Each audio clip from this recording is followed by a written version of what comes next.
This is Father Sebastiaan, Master Fangsmith of the Sabretooth clan and Impresario of the Endless Night Vampire Ball. And you're listening to Hollywood Arcane, Vampire Culture, Music, and Magic, with your special guest host, JoHanna Moresco of the Crew Shadows. Greetings, fellow vampires. My name is Father Sebastiaan, Master Fangsmith of the Sabretooth clan and Impresario of the Endless Night Vampire Ball. I bid you welcome to Hollywood Arcane, my podcast featuring magic, music, the paranormal, and vampires, of course. And today, I want to welcome my co-host, JoHanna Moresco. Well, hello, Sebastian, and everyone. How are we doing? Hello. So, how are you doing today? I am awesome. I'm looking forward to a good podcast together today. I'm looking forward to the Salem Vampire Ball. The Salem Vampire Ball is Saturday, September 9th, and that is going to be at the, where's that going to be? Haunted Hawthorne Hotel. Absolutely. And we're, I'm going to try to get the suite that is the most haunted so we can have a party in there. I want the least haunted. I can never sleep when I'm there. Yeah, it's a pretty haunted hotel, and it was funny because I was in the VIV area last year, and there was the owner of the hotel is like 75 or 80, and he's just like very discreet. So I saw him in his office, and his office was across from my room, and I was like, it was like he was haunting the place himself. So I was kind of like, he had this like aura to him that was like old New England Cthulhu kind of stuff, like a Cthulhu cult leader. And I was like, but are you sure you didn't meet a real ghost? I probably did. Knowing me, I like to see ghosts. But one thing about New England is that I have a dream for Salem. What's you your know dream? What that dream is? My dream is to open the Cthulhu temple. That's the only thing they're missing. That's true. Why haven't we done that? I don't know, but Ben and Lex are doing the vampire thing. The Temple of Satan is doing the satanic thing, and there's no Cthulhu temple, and that would be great. What's the worst that could happen? We summon Great Cthulhu by accident and wake up Dagon and all go insane. Yeah. Yeah, let's give it a try. Okay. We just had Shannon McCabe from Sacramento Vampire Ball on our podcast. So that was great. We're filming today 2 podcasts. That's why we're wearing the same stuff and have the same backgrounds. But one of the things that I want to tell you about is our guest today is very, very special to me because he designed the fangs for some movies that inspired me to become a fangsmith and create the styles of fangs that I make today. And he's a forerunner. But before that, we got to read the Black Veil on Fangs. That's a great idea. The Black Veil on Fangs from Master Vampire Edition 888, written by Father Sebastiaan. Fangs. Fangs, a primary classic symbol of the vampire, can be a powerful psychological tool. Getting fanged is a rite of passage.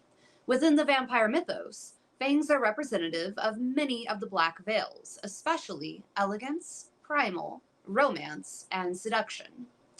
Fangs represent 4 primary elements. Fangs are primal in nature, connecting one to their animalistic nature. Fangs are a mask that allows for psychologically shape-shifting and disconnecting from the mundane. Fangs are a magic trick of glamour or lesser magic. They are so realistic that they serve as a tool of illusion. Thus, every vampire is, in a sense, a magician.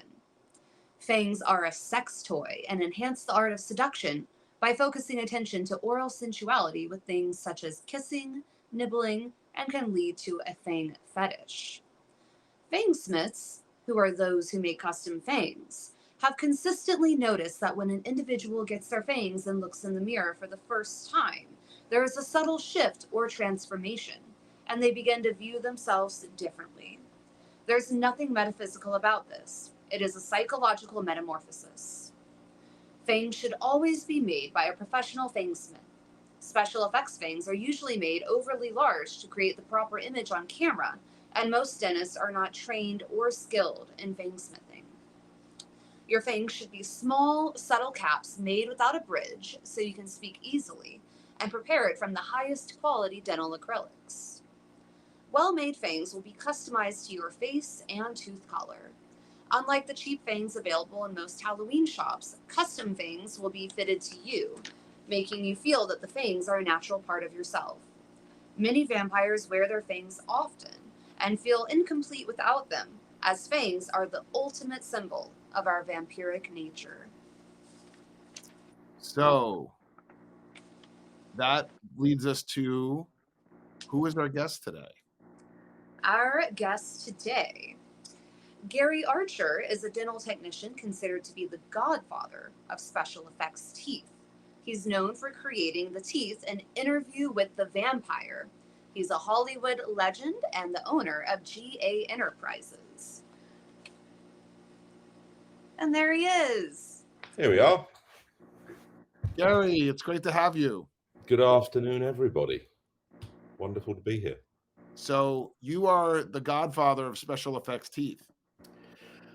That was something that has been assigned to me. I never actually turned around and said that, but other people have. They've turned around and they said, oh, you've been doing this for so long. And I've been a practicing dental technician for over 40 years. And I've been doing special effects work for over 30 years. And I suppose when you've been doing it that long, you either become a tooth fairy or you become a godfather, one of the two. So I think I became the godfather of FX teeth, along with being a tooth fairy.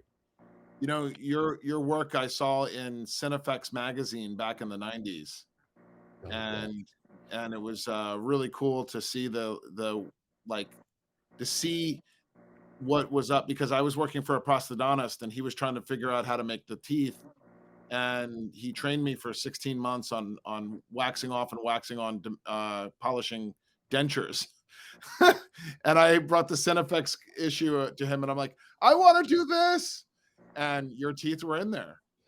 Yeah, I think I remember that issue. I think that was probably when we did that was probably the interview teeth that were done. That was back in the mid 90s, and we worked we were called in by Stan Winston to come in and make the fangs for all the main characters, Tom Cruise, Brad Pitt, Kirsten Dunst, Tony Banderas, Sarah Stockbridge, and one other one whose name eludes me for the moment, but I will probably remember it later. They wanted fangs that they could talk with, that they could do dialogue with, but would look good in the mouth. And they had tried various different pieces. They tried various different acrylics, and they couldn't really make anything that was up to Stan's standards. And Stan Winston was an amazing makeup effects legend. And I was this, young, green as grass dental technician who had just done the teeth for Robin Williams in Mrs. Doubtfire. And oh, wow. That was my first job. And Greg Canham brought me in on that. And he liked what we did, and he told somebody else, and they told someone else, and someone else, and blah, blah, blah, and on it went. And then we got the call from Stan Winston, and could we come in and do these teeth? And we basically gave it a shot, and Stan and Stan's team liked what we did, and they had us make literally hundreds of sets. They wanted long sets, short sets. They wanted biting sets. They wanted all sorts of pieces. So we ended up making them for all the main characters in there, and that sort of became legend. And once that got out that we were doing that, Stan told somebody else, and it led to one show after another. Back in the 90s, early 2000s, they were probably the busiest I'd ever been. And that's when, the career completely changed from being a regular functioning dental technician to becoming a special effects technician. And I've been wearing both hats ever since. That's awesome. Can you show us some of the teeth from interview? Yeah, I can do. This was a sculpt that was given to me, and this was actually for Tom Cruise. Wow. And this is the sculpt that we had to copy. Okay. It was given to us by Stan's Place, and they said this is what they wanted. And how we got to this was left to our own devices. And what we had made originally were these very, very thin, very fragile. Take them off without busting the dang things. The first sets of teeth that we'd ever made for the shows. Put my things off here. And they've been sitting here for some 20 odd years, 30 years almost. But that's what they were. And as you can see, they're almost translucent. They're very, very thin acrylic shells that went over the talent's teeth. And with them, they were able to talk, they were able to act, they were able to speak, enunciate, do all their lines. That's Tom Cruise's teeth. Mm-hmm. Yeah, this is a set that Tom wore. Oh wow! I think this is the last set in existence, and they have been in my lab ever since. And I keep them here just as a reminder, just as reference, what we did. And we changed the methodology later on down the career because we found that the teeth by themselves, they were just they were too fragile. Actors and actresses are notoriously heavy on pieces.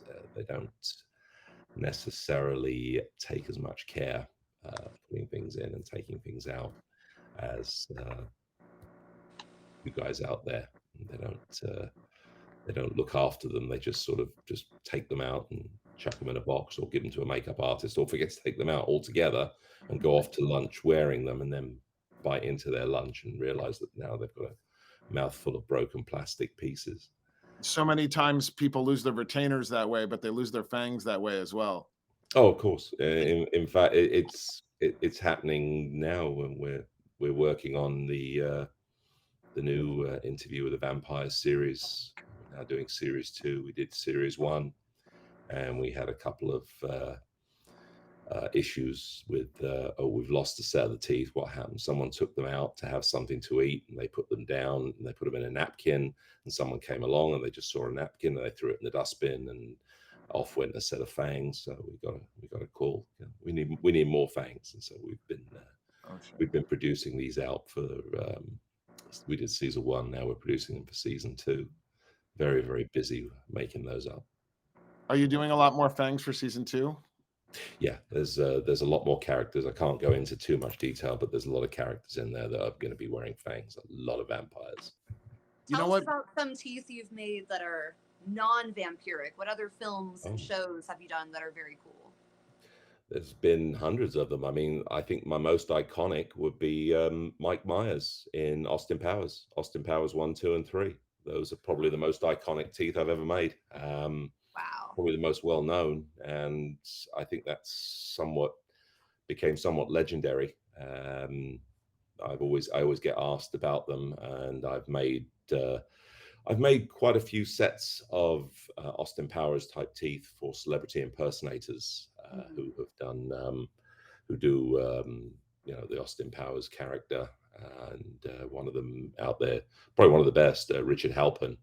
He's one of the best Austin Powers impersonators, and he came to me, he found me and said, I want them exactly like Austin's were. I was happy to do it.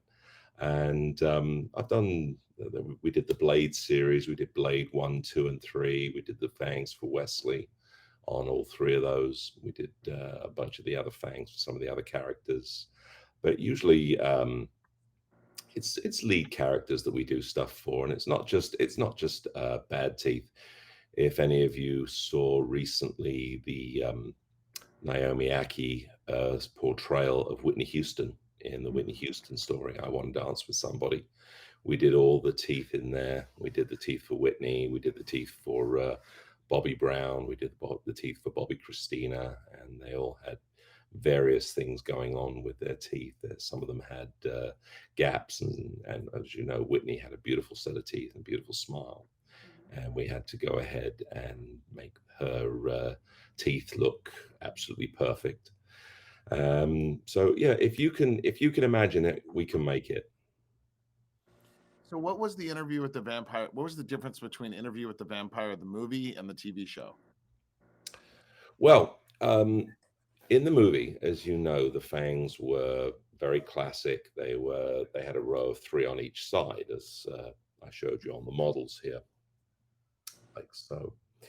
When the new TV series came out, Howard Berger up at K&B was the makeup designer, and Tammy Lane was the makeup department head. And their vision was not these, I think what's the best word I can use to describe it? They weren't going to be the traditional vampires from the original series. They were supposed to be these beautiful, beautiful creatures. They had, elegant eyes, and they had beautiful hair, and they were beautifully dressed, and they were well manicured. So what they wanted to do was to make the vampires look beautiful. And so consequently, we did many, many makeup tests with all sorts of different styles of vampire teeth. Producers, directors decided that they wanted to have the vampires each have just, start off with some subtle fangs, but their fangs change according to their moods. When they are relaxed, it almost looks like just little tiny pointed cuspids. They're almost indistinguishable. And then as they get aroused, or if they feed, or as circumstances develop, as you've seen in season 1, their teeth grow and they become attack fangs, they feeding fangs, resting fangs, arousal fangs. And so we made literally hundreds and hundreds of different sets of various types, and it was made more difficult the fact that season 1 started when everything was still locked down in COVID. Yeah. And we had the 3 main talents, Claudia, Louis, and Lestat, Sam Reed, Jacob Anderson, and Bailey Bass. They were all locked down in their native countries. Jacob Anderson was in London, Sam Reed was in Australia, and Bailey was in New York. And I enlisted help of 2 wonderful dental technician friends of mine, Jack Charlton down in Australia, and Dominic Wombrun over in the UK. And we each basically took a character. Of course, it was easy because Sam was down in Australia, Jack was down there. He could handle all the fangs for him. Dominic handled everything for Jacob Anderson, and I handled all the stuff for Bailey here in the United States. Because the biggest problem is nobody was going to be flying in to shoot until literally a week before. So we had to have everything absolutely ready to shoot. Everything had to be decided. Everything had to be produced. Everybody had to have fangs, backup fangs, all of these pieces literally ready to go before, a week before. So we brought it all together. It was a mammoth effort, a lot of people working together, pulling it all together, but we did it. And as those of you who have seen the AMC season 1, it's just a taster of what you're going to see in season 2. It's going to be even more amazing. So we're thoroughly looking forward to showing that off, and that's going to be it's going to be bigger, better, and more amazing. One of the things that I'd like to point out is that I got to talk. I know you have NDAs you've signed and you can't really talk about stuff, but I can tell you that I talked to Roland Jones, the showrunner. I got to meet him at the Mayfair Witches premiere party at the 2 blocks from my house. And Patty Negri and I went to the Witching Hour premiere back in November, or think it was November or December, and Roland Jones was standing right next to Patty Negri's car the whole night, and I was like, "Do I go to?" He's so tall. I mean, he's like, I'm 6 foot, but he's like 6'5". Yeah, he's a big fella. Yeah, he's almost my height. I met him when I was down in New Orleans just before we kicked off the filming for season 1. Well, he told me when I talked to him, I gave him one of the coins from Interview with the Vampire. I got to bring one for you. You gave me what? You gave me one. Okay. We made these doubloons for Interview with the Vampire premiere party in New Orleans at the Endless Night. But one of the things that he told me was that there's going to be a lot more vampires in this season, and that they were actually building the Theater of the Vampires on a sound set in Prague. And I'm like, wow. No, it was January. This was beginning of January. And I actually got a picture. If you look at my Instagram, there's a picture of me and him. Yes. Looks like we're getting married. But he took the coin and he said he's going to put it right next to his Social Security card in his pocket. And lo and behold, he's been holding on to it. That's awesome. Through season 2. So I'm really excited to see the Theater of the Vampires again live, because one of the things that is interesting about this TV show is they're not trying to recreate the movie. They're trying to do their own thing. Exactly, and I think that is probably one of the best decisions they've made. This way, they're breaking new ground. They're not basically rehashing or recovering stuff that has already been done, because I'm sure everybody out there will agree. There's nothing. It's very, very rare to see new and exciting content. Everything seems to be a remake or a reboot or a rehash or a rewrite, a rescript, Disney, Marvel, whatever you want to call it. So it's really nice to see things. Yes, they are using this. It's from the same Vampire Diaries from Anne Rice, but they are now redefining through the books. They're going places that the movie never went, which I think is a much better idea, because now they can break new ground, move forward, and cover things that have never been covered before. Absolutely. And the really cool thing is that Roland Jones said something to me that really touched me, touched my heart. Was he loves Interview with the Vampire, but he's really in it to make the Vampire Lestat story, and that is I think going to be another show called The Vampire Lestat, and it's going to possibly. Again, it's quite possible, and I cannot confirm or deny, and I know nothing at all about it. So I'm afraid that's your viewers are going to be held in suspense, because they don't disseminate their ideas to lowly dental technicians. We just do their bidding when they said, "Can you make teeth?" That's all we do.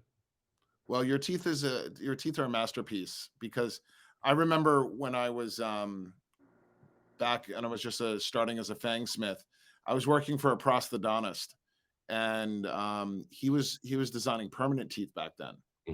And the agreement was that I would make the Halloween special effects versions, and he would make the theatrical versions. He would make the permanent fangs for people. Right. We had a bunch of people come and get permanent fangs from him, and what he would do is we would well, can I share a dental story with you? Please do. Okay, so the year is 1994, and I haven't made my first pair yet. He had me cleaning and waxing dentures, okay, and partials and whatnot. My grandfather was an orthodontist, and my aunt is a dentist.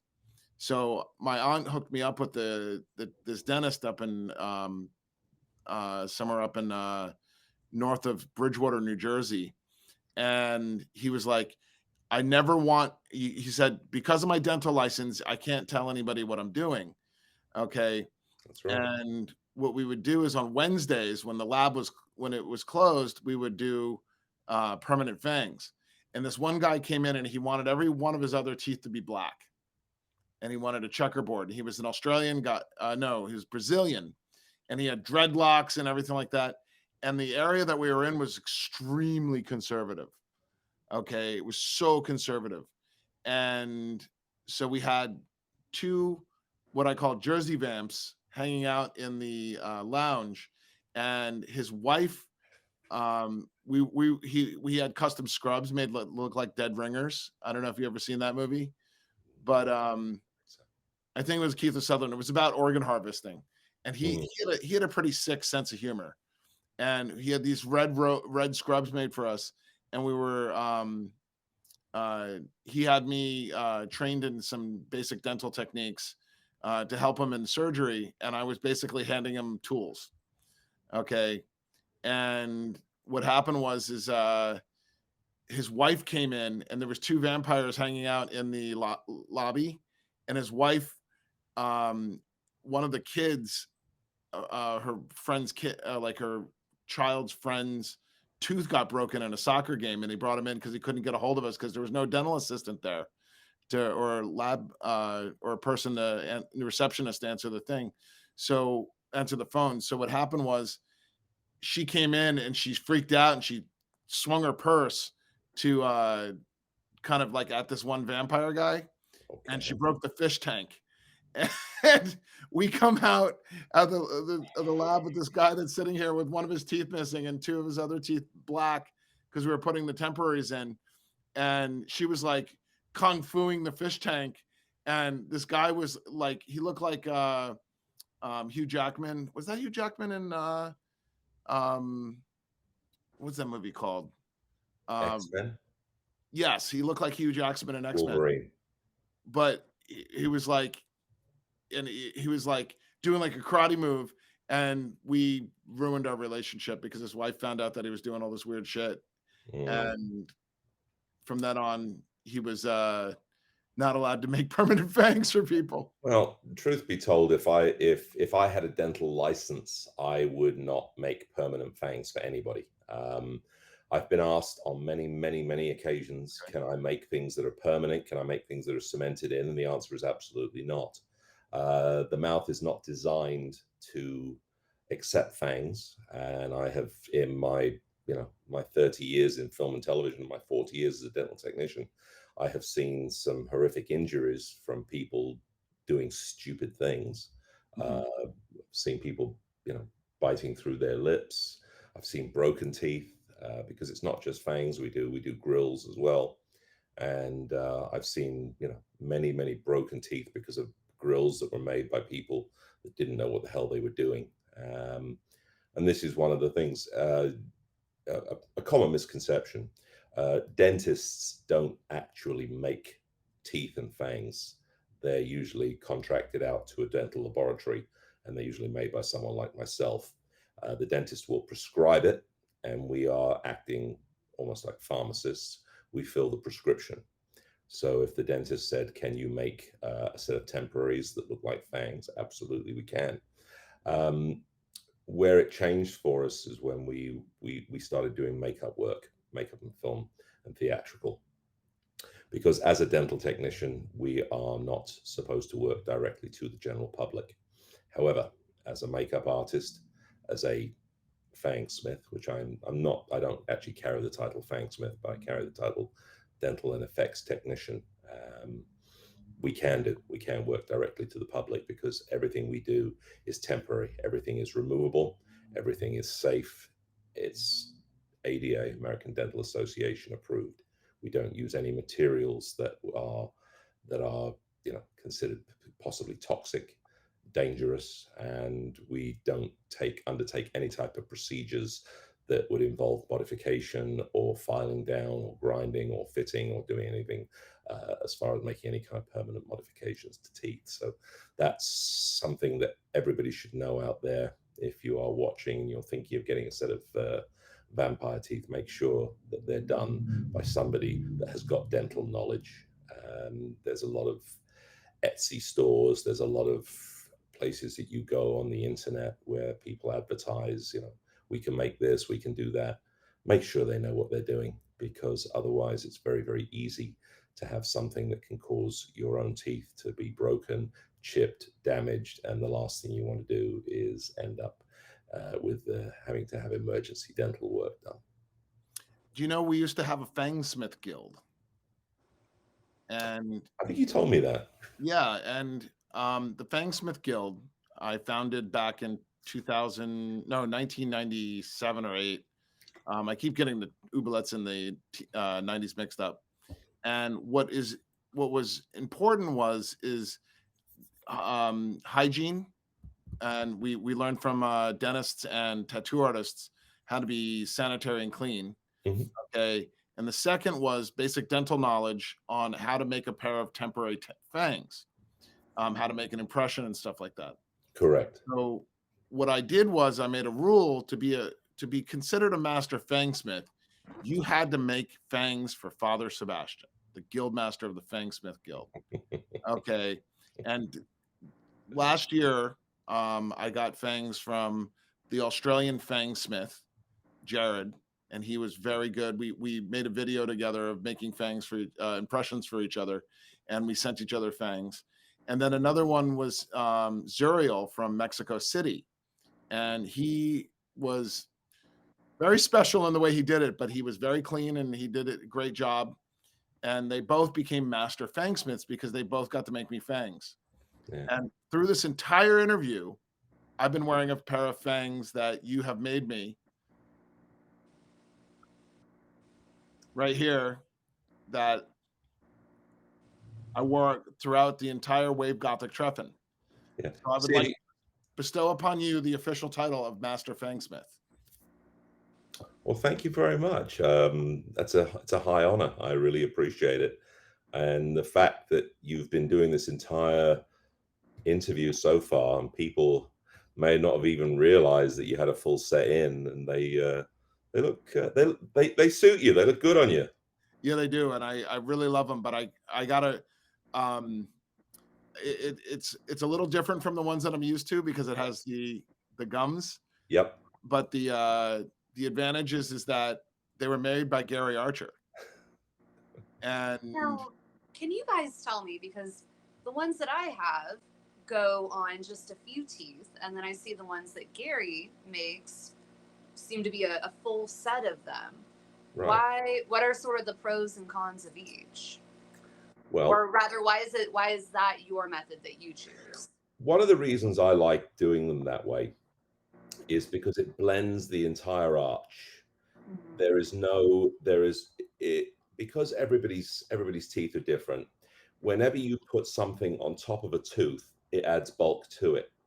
If we just added bulk onto each of the canines, the two fangs look a little bit bulky.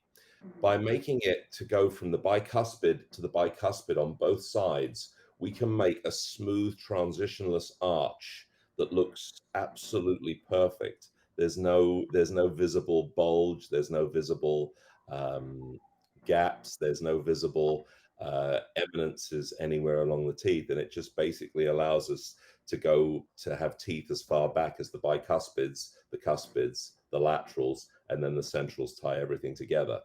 We put the acrylic gum work on there just to give everything strength. I showed you the original set from Tom Cruise's from Interview. And the reason we put the gum work up there is to give them some rigidity, because otherwise they are extremely fragile. And it's one thing if you're a movie studio and you're paying to have, a dozen sets of teeth made.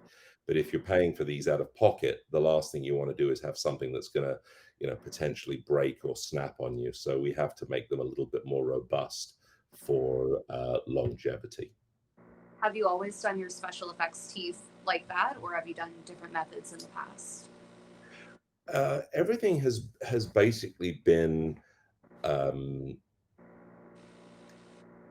it's evolving. It's constantly evolving. We are a lot of stuff now that we're doing are becoming milled. We're doing milled pieces from acrylic. We're doing scans. We're doing 3D digital design. Everything is now being printed, and then we stain everything, and then we polish and fit them. It just depends on the job.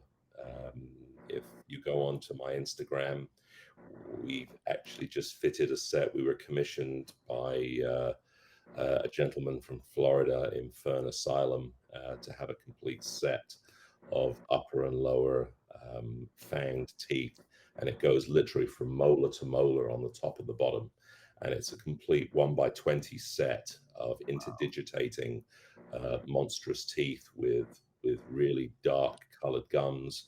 And this is for a character that he was developing. He came all the way from Florida to see me. We went ahead and we did these for him. We fitted them last week, and he absolutely loved them. And I'm looking forward to seeing his next video when he releases it with this character with the teeth. So yeah, it's consistently changing. It's consistently developing on how we manufacture pieces. Every job is different. No two jobs are the same. What's the difference between milling and 3D printing? Milling starts off as a solid block, as a solid round. It looks like a hockey puck. That's basically done with an axis mill. 3D printing, it actually starts off as a tray of liquid plastic, and it's actually brought up on a 3D printer, and that's the difference. The two differences are that we're actually doing 3D printed dentures as well. We're printing the denture teeth, and we're printing the denture base, and we're putting it all together. Milling is now we're milling in not only plastics, we're milling in zirconia, which is not something that you would obviously use for fangs. Yeah, it's something that we're using for permanent restorations as well. It's horses for courses. With the 3D milling, I think the PMMA 3D the milled PMMA actually seems to I think it takes a better shine, and I think it stains a little better. The 3D printed pieces, you can actually get them done faster. You can get them, you can design them the same way, and you print them with a 3D printer, and you can print them in any colors that you care to think about. And we're experimenting with doing some gold work, and we're doing experiments with some metal work 3D printed as well. One thing that I really want to do, and I'm just hopeful that someone somewhere will commission a set. I'd love to do a set of full mouth vampire teeth, and I'd like to put a set of braces on them, so we can do some orthodontic vampires. That's always been a gig for me, because I do a whole line of fake braces for people, and I'd love to do a set of vampire teeth with a terrible bite, and then get a young vampire with braces on them. Are those the ones with the braces? Are they like these, but with braces on them? No, the braces are done somewhat differently. The braces are done with normally when people have us do film and television braces. They're done on clear vacuforms with the actual brackets and the wires and the ligature elastics. But what I would do if I did a set of vampire teeth with the brace, I would do them similar to what Father Sebastiaan is wearing, and then I would put the brackets and the ligature ties on something like that, which would just look incredible. I think it would look incredibly funny, and I think it would make a great Halloween gag. Oh, that's awesome. So we're coming to running out of time a little bit. Sure. Okay. One of the things that I was curious about is you made Blade, Interview with the Vampire, the original movie, the TV show. Mm-hmm. What other vampire productions or movies that you worked on?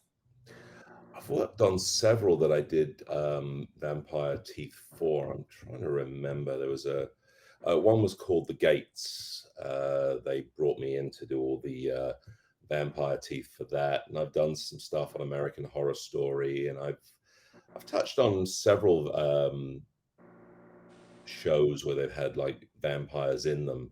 I'd have to, if you go onto my IMDb, and you can find me under Gary Archer. If you go on IMDb, look down the list of films that we've done, and I'm sure there'll be several in there that people will recognize. When you've done close to 400 or 500 theatrical shows and commercials and programs and movies and stage plays, you tend to forget over a 30-year period what you've done things for and what you haven't done things for. Many is the time I'll be watching a show, or my wife will be watching a show, or my kids will be watching a show, and they'll say, Dad, did you make that? And I'm like, I can't remember it, so I have to play it back and watch it again and go, looks familiar, and then I'll look it up, and sure enough, it was something that I'd done 10, 15, 20 years ago. But no, vampire films and the like, I've always held a very, very soft spot for me, and anytime that I get a chance to work on them, I always jump at the chance. I've got a few things I'm working on at the moment. I can't say too much about them, but there's also some more vampire type stuff coming down the pipe. Well, JoHanna, guess what he has in his studio? What? What do you have here? He has the Hollywood Walk of Fame. Okay, and he has little mailboxes that look about the size of a half of a shoebox on his shelves, and I'm like, who haven't you made teeth for? And me. What's that? I said me. Well, we gotta get you some Gary Archer teeth. Absolutely. No, you'll have to come to Los Angeles, and we'll have to do a set for you. That would be fun. Maybe we'll do the braces set that you want to do. Oh, that would be that. I think you'd look adorable, and you'd look about 17 again. Yeah, why not? Absolutely, be my pleasure. Gary, thank you so much for being a part of Hollywood Arcane. Glad to be here. It's an honor. Now you're an official master Fangsmith, and a title long in the waiting. Well, it's funny because, as people know, my phone number for the shop, and it's been the same phone number for almost 30 years. It's 818-999-BITE, BITE. And it took me it took years to get hold of the number. And when I got it, I'm like, I'm not giving this number up, because that's it's too good for it to have it as a dental lab, a dental technician, and a Fangsmith. So if anybody wants me, you can just call me 999-BITE. 818-999-BITE. Well, that answers our question where to find you at bitemakers.co.uk. That's a UK address, but you're British and you live in the States. Right. That's actually my original website was so old and antiquated that I actually took it down, and I haven't actually rebuilt it yet. And that's my partner, Dominic, in the UK. He is much more technically savvy than I am, and we've put a website together that encompasses both of us on there, because we do a lot of work with each other. He works with stuff over here, I work on stuff over there, so we kind of work together. So we just decided we're just going to put that there. And what I'll eventually do is I will find someone that's half decent and knows what the hell they're doing, and I'll just have my old website pointed over to his, and it'll just sort of when someone types in my address, it'll drop over there. So it's just a matter of just finding the right people that know what the hell they're doing, because I certainly do not when it comes to websites and things like that. And how do we find you on Instagram? Instagram, it's teeth_by_Archer, Teeth by Archer. Great. So, JoHanna, you've got to meet Gary Archer, my mentor now, because he actually came and gave me a couple pointers the other day. I got to go into the lab and see how it works, and I got to sit there next to Tom Cruise's, Kirsten Dunst, and Antonio Banderas' teeth while he was teaching me how to improve my Fang system. So, Gary, thank you for everything. It's been an honor to work with you, and I look forward to many more collaborations. And thank you for being on Hollywood Arcane. Thank you so much for having me on. It was a pleasure to meet you, JoHanna. It's a pleasure, Sebastian. And I'm still here. Anybody needs me, you can find me. I'm out there. 818-999-BITE. That's me.